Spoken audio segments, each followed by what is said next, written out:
Hello, everybody. I am Melissa Forziat. I'm a keynote speaker and the host of this Halt and Catch Fire rewatch podcast. Now, of course, when I speak, my topic is something that I call Take the Doughnut, which for me is another way to say carpe diem. It's all about going after the things that you want in life. And for me, something that I wanted to do this year was rewatch the show Halt and Catch Fire, but this time talk about it with other people. And originally, I meant fans of the show, but we're up leveling that. And now I'm speaking with people who actually worked on this show, which has been such a blast. So today we're going to do another one of these great interviews. But before I get into that, quick housekeeping item. If you are brand new to the show, the interviews can be spoiler filled. If you want to be spoiler free up until the episode you're on, the episode recaps are the place to be. These interviews, we could drop information from any season, any episode of the show. So just be aware of that up front. But having said all of that, I'm very excited to talk with my guest for today, who is Justin Randell Brooke, who had a couple of roles on the show. He played Dave for 10 episodes from seasons 1 to 3. I think that was always a coder role along the way. And then he was also a stand-in for Scoot McNairy. Welcome, Justin. Thank you. Thank you for having me. Just to be sure, so when you were a stand-in for Scoot McNairy, what seasons was that for? I started on the pilot and I did all of seasons 1 and 2 as a stand-in. And then you got like what, 8 episodes of season 3. You had Dave, you were on screen as Dave for an episode each in seasons 1 and 2, but then for like a lot of season 3. Yes. Okay, perfect. So that really shows there was an evolution for you on that show. So before we even get into that evolution, how did you get connected with the show to begin with? I had been working as a stand-in a little bit. I had worked on The Walking Dead, which was the same production company, the same extras casting director. And I just saw that she had posted for Scoot McNairy stand-in. I texted her and said, "Can I try out for this?" And she said, "If you'd texted me 5 minutes later, I would have said no, but sure. Go drive out to Hiram and see if they want to cast you." So I went out to the sound stages where they were shooting the pilot way out of town, and the cinematographer, Nelson Cragg, had me and a couple other guys stand in a lineup, and he just decided which one of us looked the most like Scoot, and that was me. So that's how I got the job. Very cool. I was going to ask what goes into auditioning to be a stand-in. That was pretty much it. Yeah, that was it. Wow. All right. Fair enough. Well, I mean, my understanding is that's a really technical role, and you have to, you have to be there to help them get the lighting right, and they're, looking like and being the size of the person probably is a pretty big deal. Yeah. Yeah. So tell me more about the evolution that you had, because obviously you start as a stand-in, you're a stand-in for the first 2 seasons, and you start getting more and more time on screen. How did things develop for you once you got started? Well, I had, like I said, I'd been standing in for maybe about 1.5 years before I got that job. And people just assume if you're a stand-in that you're an aspiring actor. I actually wasn't. I'm a musician. I had been in a band for many years. And when the band broke up, I just thought, I'd like to get into filmmaking. I don't exactly know how. I'll just start working as an extra and get on set and kind of learn the ropes. And so that's what I had been doing. But when I worked on the pilot, it was actually the first show I worked on where I was really inspired by the acting and thought, this is something I think I'd really like to try to do. Just watching Scoot and Lee and everybody work. So when that ended, I thought, I really hope the show gets picked up. I'd like to go back and keep working on it. And I was back on The Walking Dead, and one of the PAs who had worked, she was actually Juan Campanella's assistant on the pilot. She came up to me one day on The Walking Dead and said, when we were on the pilot shoot, I was standing around Video Village where the producers and everybody watch what's going on the monitors. And you were standing in, and Scoot was there, and he said, "Yeah, if the show goes to series, we should give Justin a line." And everybody said, "Yeah, let's do that." And I was just so warmed by that. I don't know. It was just so nice that he did that. And um, so luckily the show got picked up and I went back and really almost from the first episode, I think Jeff Freilich came up to me and he said, you know, we're gonna give you something at some point on here. And I didn't know what that would be or when. So I guess the first thing that happened was I auditioned for the character of Lev, played by August Emerson. I obviously didn't get that. But that was a pretty big deal for me. That was like the first audition I've ever done. Melissa Bernstein was in the room. And even though I didn't get it, I felt like I did a pretty good job. The director, who just knew me as the stand-in that they were doing a favor for, I think, you know, I did my audition and he goes, yeah, that was actually pretty good. Quick question. Yeah. Now that you've probably auditioned for other things, is it more or less comfortable to audition in front of people that you've been working with in another capacity? Well, so many of the auditions now are self-tapes where you just, you know, I do them down in my basement. And that's back when they did them in person a lot more. And I actually prefer that. And having Melissa in the room actually made me a lot more comfortable with it because she's such an amazing person, so supportive. And yeah, I mean, I was nervous going in, but I think it made it easier. Mm. Okay, so now you've got people going to bat for you. Yeah, You try to get Lev, you didn't get that one, but you keep at it. yeah, I kept at it. I did a couple little things here and there. Um, and you know, I think they wanted to give me something good and not just like a line. So it got to the season finale, and yeah, Melissa just came up to me one day on set and said, "You're in."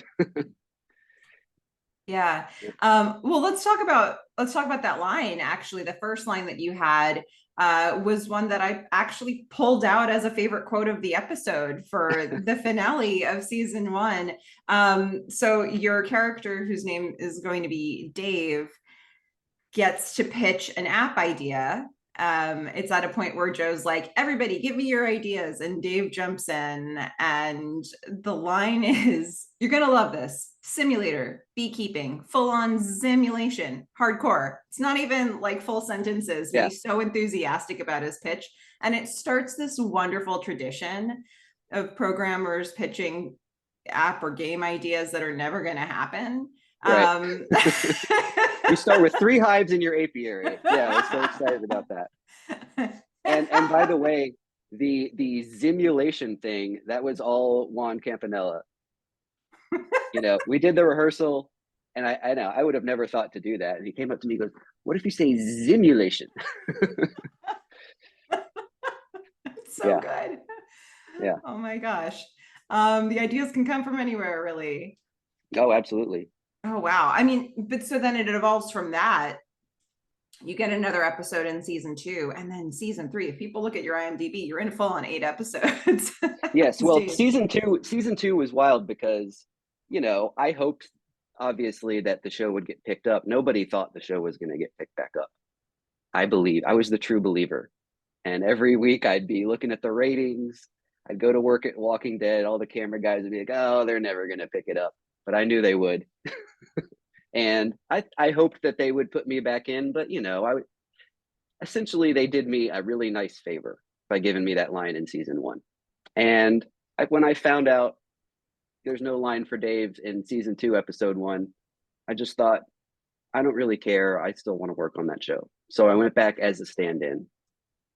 And like day one, scene one, I'm standing in for Bosworth as he's coming out of the prison. And Chris Rogers sees me from across the set.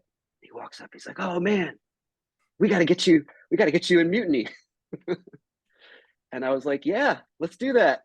And I think, you know, it just hadn't crossed their mind to put me in, which was understandable.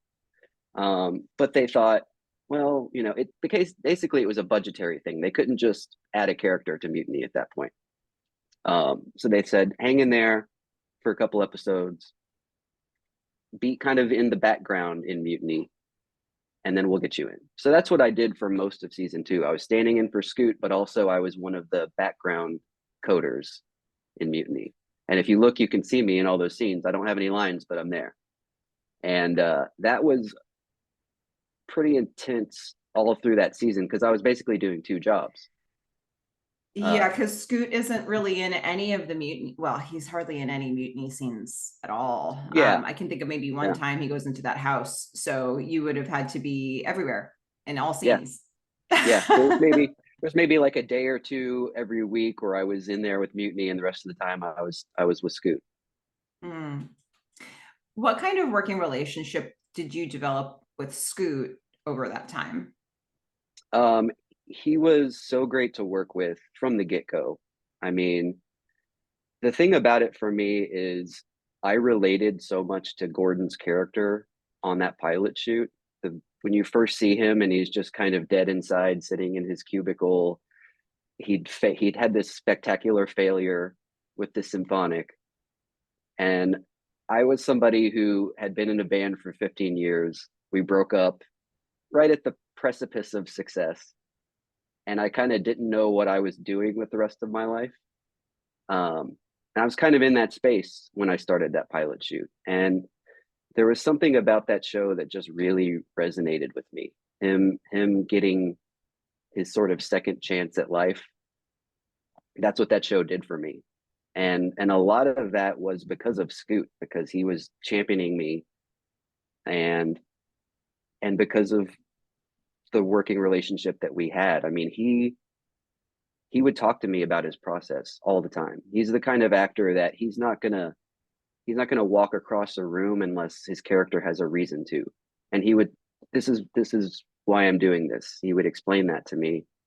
And I would do line readings with him. I would rehearse with him. I would do the off camera lines, like if he's talking on the phone to somebody. And I just learned so much about what I know about acting from him.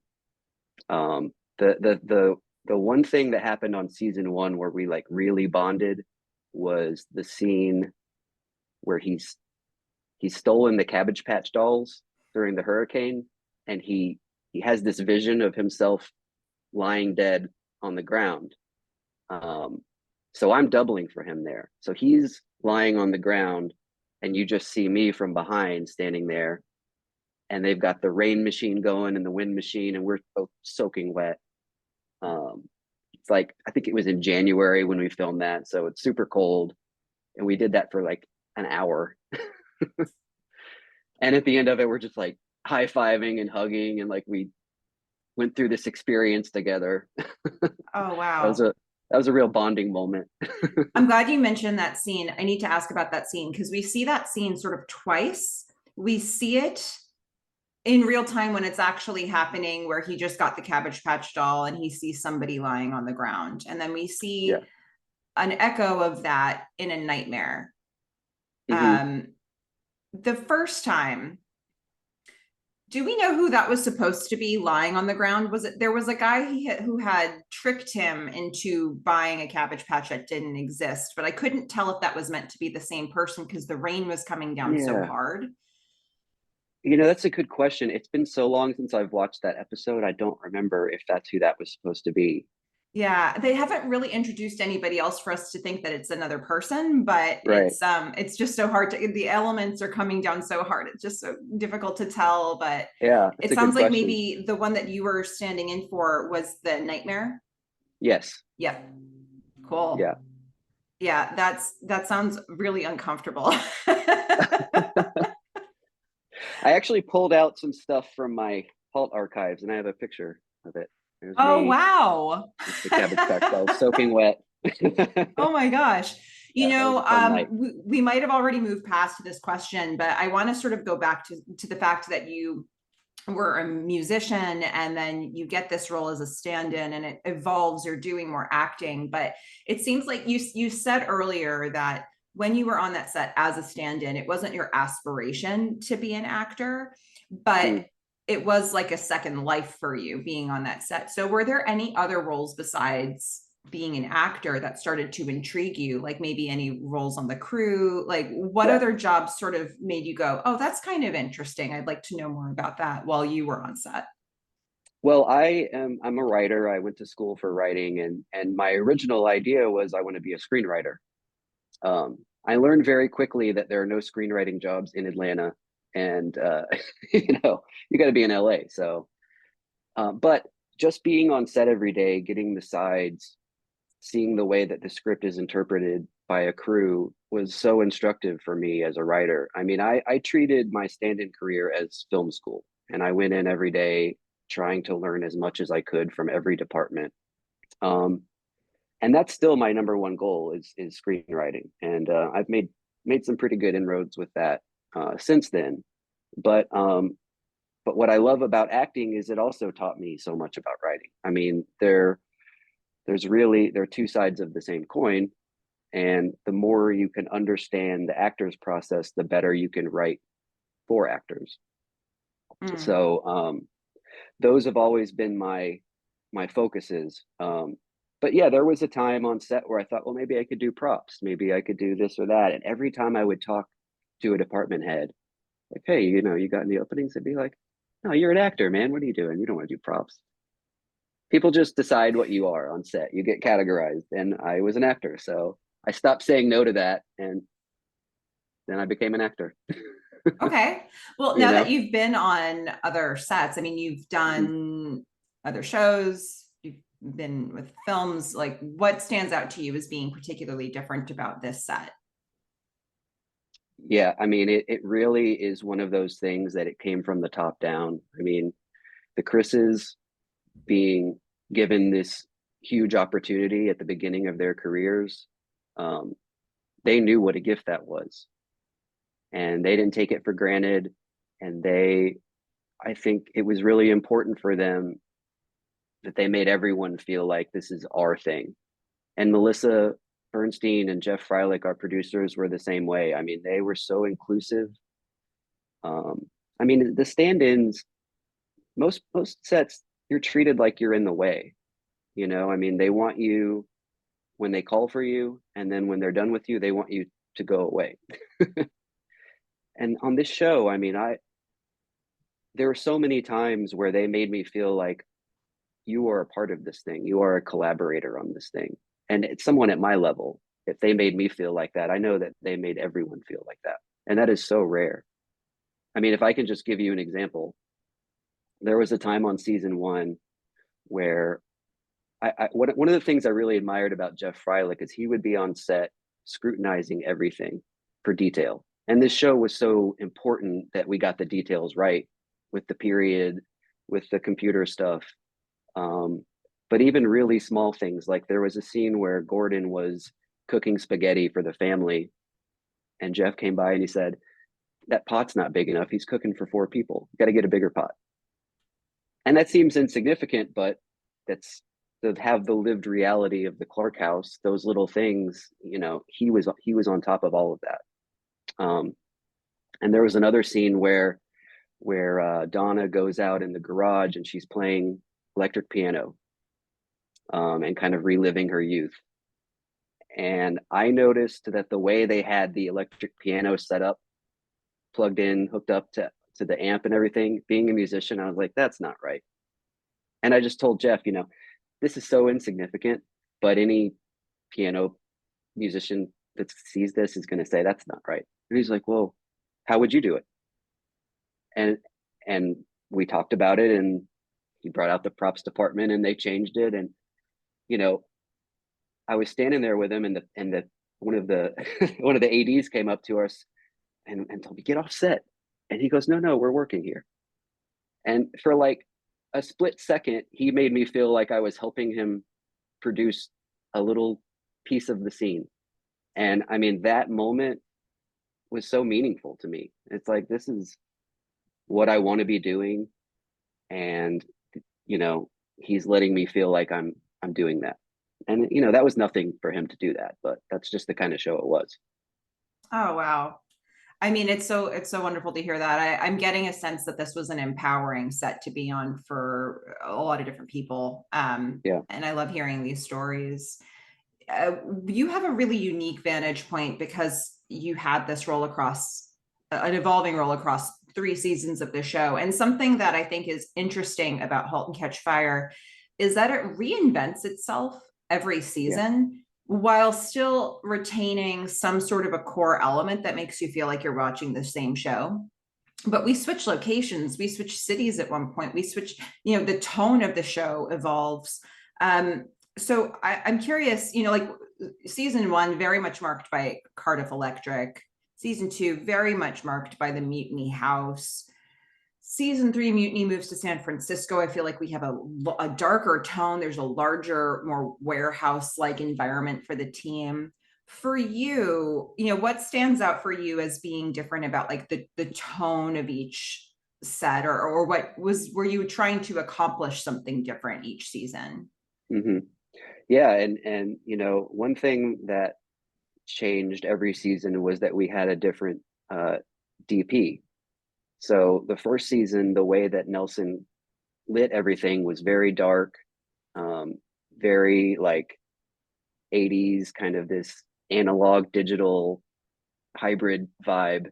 And um, season two was like bright, and Jeff Jur brought this kind of lightness to it, especially with the Mutiny House. I mean, what stands out to me about season two was that it was just really fun, and it was like I was in college again. you know, um, I think that the Mutiny storyline really was something that departed so much from season one. Um, and then, in season three, it was almost more like it became a business again. Um, it almost felt more like season one in that you have all of these business pressures coming down, more expectations. It felt, I think, for the coders, it felt started to feel more like a job. Um, but my sense of it is just that the way that they were able to evolve those relationships between the four leads, was something that I haven't really seen done on a lot of other shows. They kept them together in a way that didn't feel contrived, and that was a really hard thing to pull off, because how many times could Joe backstab Gordon, but somehow they kept finding each other again. Yeah, yeah, it's one of the cool things. Like there's a lot of payoff. It takes a little while to set it up, and then there's all this payoff, and there's switching alliances, and Yeah, it really works. You had mentioned the props department earlier, and I wanted to ask about, when you think about all these different sets that you're on or locations that you're on when you're filming this show or when you're working as a stand-in, what are some of the details that were put in by the props department, or things that were sort of physically on those sets that inspired you, things that made you feel like you were really part of the time period? yeah. Well, I mean, I loved the Clark house the first time I walked on that set, because it reminded me of the house that I grew up in the early 80s. I mean, it was so evocative of that time, kind of that holdover 70s vibe, you know. Um, and the Cardiff Electric, same thing. I mean, I think some of your other guests have mentioned it. When we did the pilot, those were all real locations, and then when we came back to shoot, they had exactly recreated those locations on a set, and that blew my mind. That Cardiff office and all those vintage computers that somehow still worked. Um, I remember when they had the motherboard in the fish tank. Uh, just thinking like, who would have thought to do that? But then on season two, the Mutiny House, there were so many little details that, again, it just made me feel like I was in college. I mean, the ashtrays overflowing with the cigarettes, and the smell in there. I mean, those movie cigarettes that you smoke, they're not real tobacco. I don't know what they put in them, But when they've been smoked and they've been sitting there in an ashtray for a couple days, they start to smell like cat pee.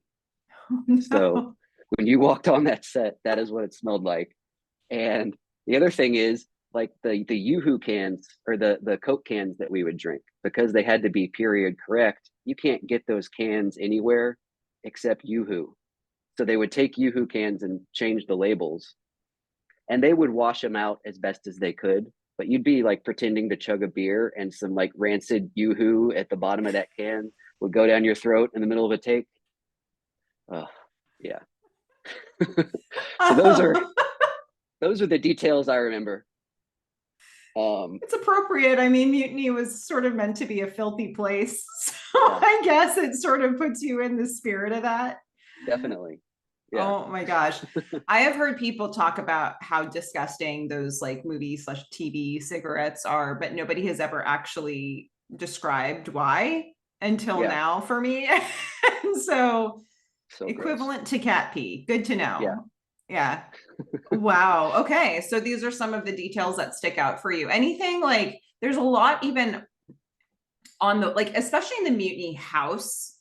Um, there was just it was such a sort of a cramped space, and so I feel like everything plays in every scene, but there was Hmm. a lot of stuff on the walls in there. I mean, Yeah. posters and all just all different kinds of things. There's a whole I one thing that I wish I could do is there was a whole stack of videotapes on, I guess it was a fireplace in the living room area. And I Hmm. always wish I could go in and like see what they had. Oh, I know. Yeah. So many cool details like that. Oh, and speaking of on the walls, so one of our costumers, Kate Abraham, who she was there the whole time. I mean, she was there from the pilot to the end of season 4, I'm pretty sure. And her husband had been in like a synth rock band in the 80s, and he had this like black and white promo photo with his full 80s hairdo and like a guitar, rockin' Ron Abraham, and that was up on the wall in the Mutiny House. Just a little Easter egg that I always loved. Oh, that's awesome. Yeah. Let's put this one up. Yeah. This is so fabulous. Yeah. Um, okay, let's talk about some scenes. What were some of the most memorable scenes for you when you were in the show? It could be scenes that you were standing in for or scenes that you were in as Dave, but what comes Mhm. up for you? Well, obviously the scene in episode 110, my first scene, that stands out because that's my first scene I ever acted in, and I'm looking at Lee Pace. You know, that was quite intimidating. Um, and so much of season 2, I mean, the mutiny photo, I think was a big highlight for me. That was just a really fun day. We did that on the same day as the like the Nerf dart fight. Um, and that was a really fun day of just, I mean, a lot of those mutiny guys are some of my best friends, and that was when we kind of first started hanging out, and it felt like, because we would hang out after work too, and it just felt like work was a continuation of that. um, so that scene, and the I'm trying to remember what episode, when they have the cookout. Mhm. We shot that over a couple days, and there's a lot going on in that party that you don't see. But we were just creating this party scene in the background, um, that got pretty wild. Yeah, Huh.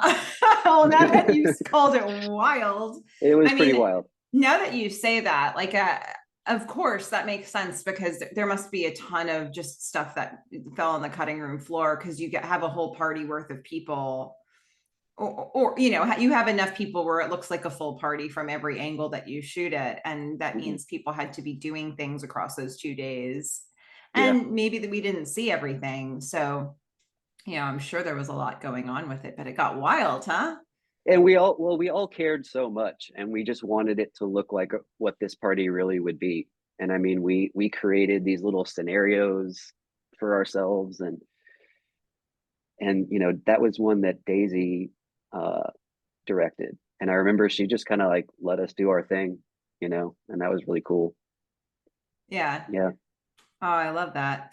I was actually Well, supposed to have a line in that episode. That was supposed to be my reentry, and then for whatever reason they ended up taking it away, and I was really upset about that. Um, but our AD, who deserves a lot of credit, Iron, our second AD, he's the guy that really orchestrated a lot of the mutiny stuff. He gave us all the nicknames like Tugboat, Weird Al. I forget all the nicknames, but he had one for all of us. And he told me like, I know you're a little discouraged, but you should be in this party scene because it's going to be a lot of fun. And I'm really glad that he did. And then Melissa came up to me and said, "Look, I know you had that line, but I told them give him something better than that." So she was looking out for me. And yeah. then, when I did my my thing in season 2, episode 10, it was a much better line. And I mean, it felt like something they wrote for me, which was really cool. Well, and it looked, and it also looked like Dave got promoted, Yeah, because which is, I guess, what it was like for you on set as well, because Dave exactly. is now working with Telenet. He's like the person doing a job that probably Donna would have been doing before, Hmm. or Cam, or a hybrid of Donna and Cam. It was a very administrative role that nobody seemed to want to take things on like that at Mutiny House, other than the people who were leading the team. And now Dave is being sort of singled out and given these responsibilities. Um, and I think that kind of holds over into season 3 as well. Yeah. Yeah. So we've talked about some of the memorable scenes for you, but did you have favorite moments when you were on set that, maybe the camera wasn't rolling? Um, yeah, I mean, almost too many to count. Um, but yeah, I mean, there were so many times where I would be, because on season 1, well, actually both seasons, but mainly season 1, I stood in for Scoot and Toby. Hmm. Um, and there was a scene, I think it was season 2, episode 3, maybe. It's where Bosworth is having the kind of hotel room tryst with his ex-wife, and we're outside of the hotel, and I'm sitting in his car, which is like that vintage green, I think it was a Mustang, really cool car. And I'm just supposed to be sitting in there not touching anything because I'm the stand-in. And the director came up to me and he goes, "I want you to pull the car out of the parking spot and do a loop around the parking lot and then park it again. And when you do it, I want you to look at the picture car guy's face." So I did because the director told me to. And as soon as I put it into reverse, the picture car goes, "What are you doing? What are you doing?" And I look over at the director and he's just dying laughing. Yeah. It's like small heart attack. Yeah. It's okay. Nobody worry. Yeah. I know how to drive. Yeah. This is what I was told to do. I'm That's just what I doing was what told I to was do. told. Yeah. Oh my goodness. That's amazing. You mentioned that you guys kind of especially the coders, you were all sort of hanging out offset too. What types of things were you doing? Um, well, a lot of us would come back to my house after work and tape our auditions together because we always had auditions to tape. Um, we had this thing for a while called tape night where we would get together and watch 80s VHS tapes together. Because I still do have a pretty good VHS tape collection. Um, so that was a lot of fun. And just, hanging out, doing dumb dude stuff, you know. Yeah. It was, like I said, it was like being in college again, but it was also the first time since the band that I kind of felt like I had that group of collaborators. Yeah. Uh, it was a really fun time. Yeah. Oh, that's so wonderful.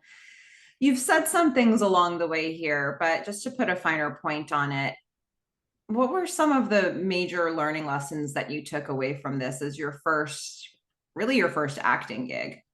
Hmm. Well, I think that the thing about that show, that one of the things that made it so special was that the thing the show was about, it paralleled what we were actually doing in making the show. It's about working together with people, collaborating creatively with people that you maybe aren't always going to get along with, but being able to have a shared vision and know that it's not all about me, it's about us.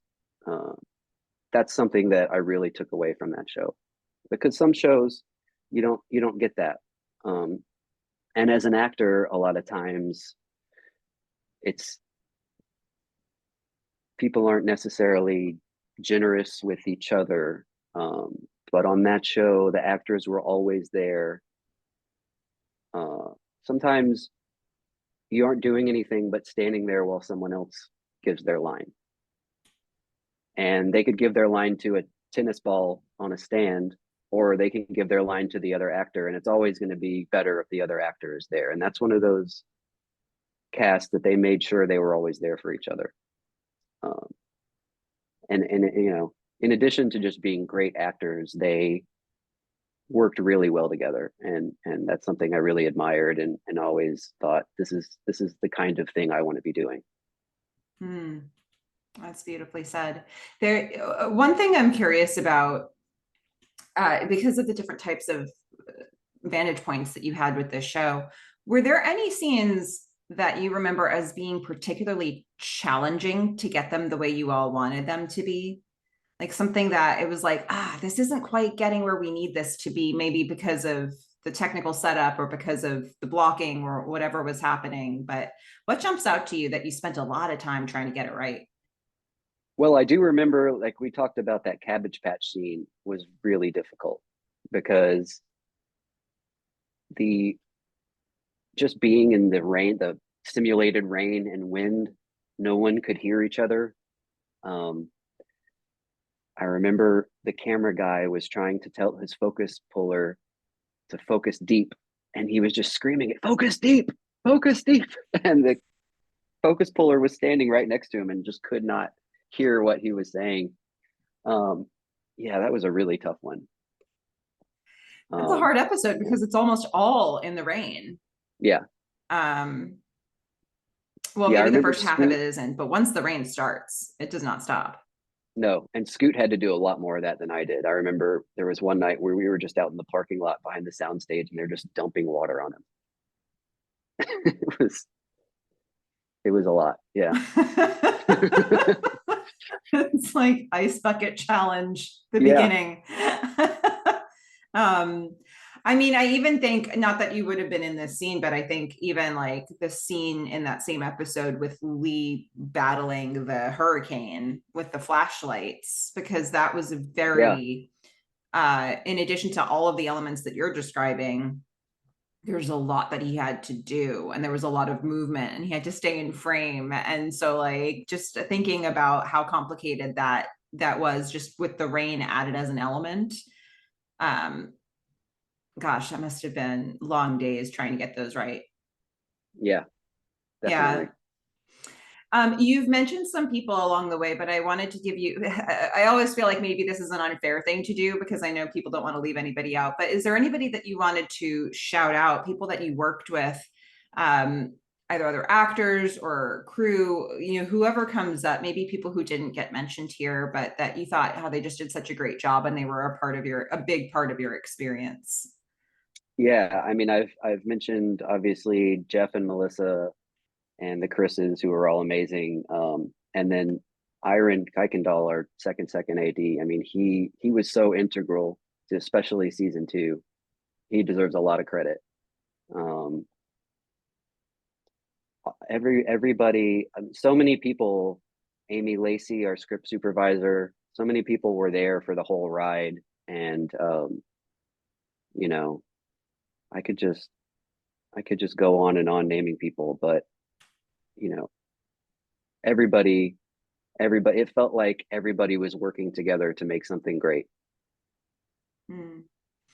Yeah. So I know it's been a strange time in your industry. So I guess I'll make this question as broad as I possibly can, but either what are you up to now, or do you have anything you've worked on recently that you want to, call our attention to? What's been going on in your world that you can talk about?